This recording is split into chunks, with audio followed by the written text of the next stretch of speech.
Okay, so I just wanted to do a quick video on how I scan dentures. I use Medit, and with Medit, you can adjust um, the depth of field. I turn the filter all the way to 0. I don't want any data filtered, and I turn the metal scanning feature on. We're not scanning metal, but I find it's easier with that feature on. So one of the keys to scanning a denture, in my opinion, is starting on the Intaglio Surface. Ideally, you want to kind of have a consistent scan path. You'll see I really don't. I kind of go all over the place. I do have a little bit more experience scanning, so uh, I know when I'm off. Um, but if you're new to scanning, you probably kind of want to start with a consistent scan path. So here I am going around the peripheral, and the blue that you see is the reliability mode. The scan will turn to the color of the denture once it's defined the data as reliable. And here you'll see me rolling over to the cameo surface. Now notice I don't go all the way around to the occlusal surface of the tooth. That's a sure way to get the scanner lost. So you're constantly giving the software reference data so it doesn't get lost. You want to help the software out as much as possible. And yeah, so I'm not speeding up this scan because I see a lot of videos with the scan speed it up, and this is more of a real-time scan. Something I would do. Maybe I'm a little bit slower here because I'm trying not to mess up for the video, but scan time is going to be probably close to what close to the time that I would scan. Here I'm optimizing the scan data.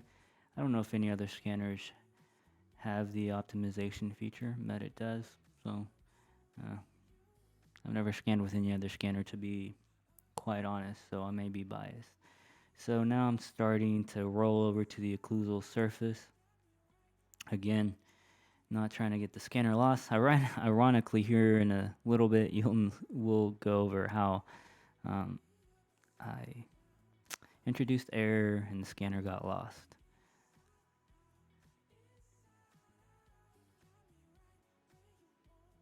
And all that speckled data you see is my mirror being dirty. Yeah, should have cleaned it before I started.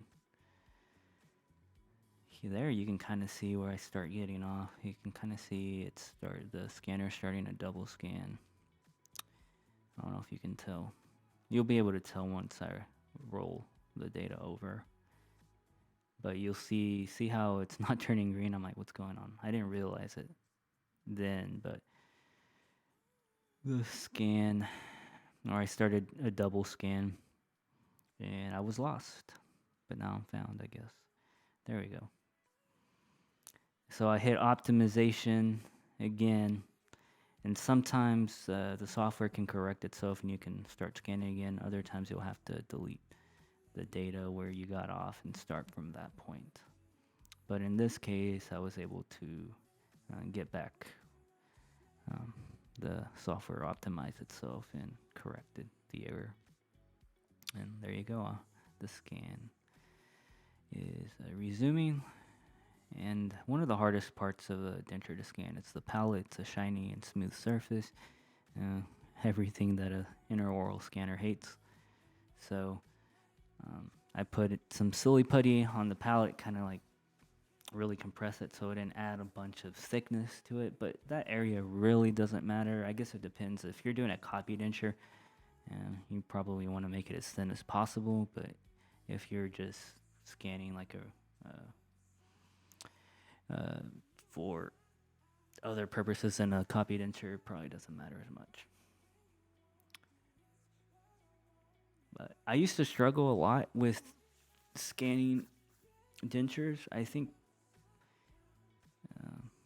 Medit probably improved its algorithm and made it easier.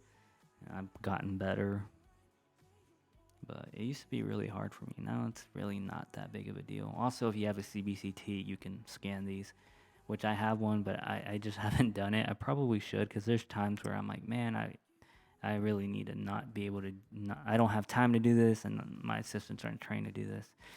So I either need to learn how to use the CBCT to do a quicker scan, or train my assistant how to do it. You can see there's some holes in the data, but overall it's a pretty good scan. The denture is pretty much done.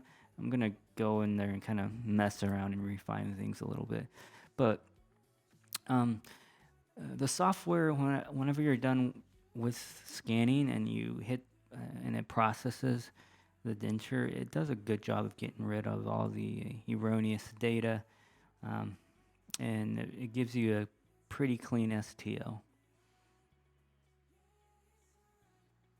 It looks so weird with that palette, that color. But I'm sure you can do the same thing with any scanner. Like I said, I've never tried any other scanner. Kind of hard to whenever you know, they're expensive. Medit's really made it affordable for me to be able to purchase a scanner. I mean, I know iTero and Prime Scan and CareStream are pretty great scanners as well. Oh, and Trios, of course. Trios, the Cadillac, quote unquote. I hear that a lot. The Cadillac of scanners. Well, I'm sorry, I don't want to pay subscription fees. Can you blame me? Okay. All right, so here's the denture after it's processed. You can see there's a hole in the data there, but overall the software has managed to clean it up fairly nicely. And then I'm gonna go and fix that hole with the fill feature on Medit. And there you have the data, and then the repair data on the right. Bada bing, bada boom, hole is filled. I click save, and that's pretty much it. You get a nice denture with an affordable scanner, and it's, yeah, it was a pretty quick scan. I mean, to be honest, I used to struggle a lot with this. This is pretty quick for me.